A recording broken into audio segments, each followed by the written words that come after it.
सभी को जय श्री कृष्ण, जय श्री लक्ष्मीनारायण, जय सनातन धर्म। शास्त्रों में सृष्टि की उत्पत्ति अनेकों प्रकार से बताई गई है। उपनिषद में भी सृष्टि को हिरण्यगर्भा कहा गया है। इसका अर्थ है सुनहरे पिंड से सारी सृष्टि की रचना हुई है। कैसे, आइए समझते हैं। कहा जाता है कि जब सृष्टि की रचना होनी थी उस वक्त ब्रह्मांड में सिर्फ स्पेस ही था और कुछ भी नहीं था। सिर्फ आकाश ही था, यानी कि एक शून्य ही था।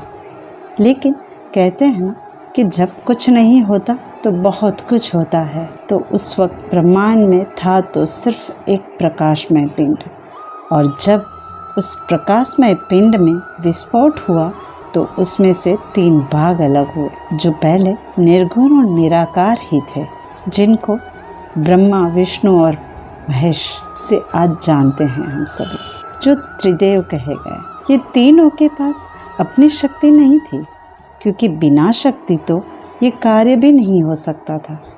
इसीलिए ये तीनों देवों ने अपने अंदर से शक्ति को उत्पन्न किया, जो त्रिदेवियां हैं आज। ब्रह्मा जी की शक्ति माँ सरस्वती है, महाविष्णु की शक्ति माँ लक्ष्मी है, और महादेव की शक्ति माँ काली या माँ पार्वती है। तो इस प्रकार से इनकी उत्पत्ति हुई। अब इसे ऐसे समझे तो ब्रह्मा जी सृष्टि के रचयिता हैं, और रचना करने के लिए ज्ञान की आवश्यकता होती है। बिना ज्ञान कोई भी रचना नहीं हो सकती। इसीलिए माँ सरस्वती ब्रह्मा जी के साथ में रहती है।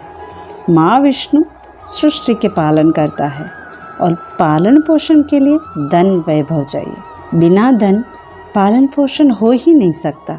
इसीलिए माँ विष्णु के साथ माँ लक्ष्मी है, और सृष्टि का सृजन होगा तो उसका अंत भी होता है, तो उसके लिए महाशिव है। और विनाश बिना शक्ति के संभव नहीं। इसीलिए माता पार्वती या माँ काली उनके साथ है। और जब तक अंत नहीं होता तब तक नई शुरुआत नहीं होती है, और ये चक्र ऐसे ही चलता रहता है। और अगर इसे सरलता से समझना है कि सृष्टि की रचना कैसे हुई है, तो एक उदाहरण से यहाँ समझते हैं। तो आपने कभी किसी यज्ञ हवन में ये श्लोक तो सुना ही होगा, और अगर नहीं तो रामायण सीरियल में तो ज़रूर से सुना ही होगा। जम्बूद्वीपे भरतखंडे आर्यावर्ते भारतवर्षे एक नगरी है विख्यात अयोध्या नाम की। यही जन्मभूमि है परम पूज्य श्री राम की। याद आया?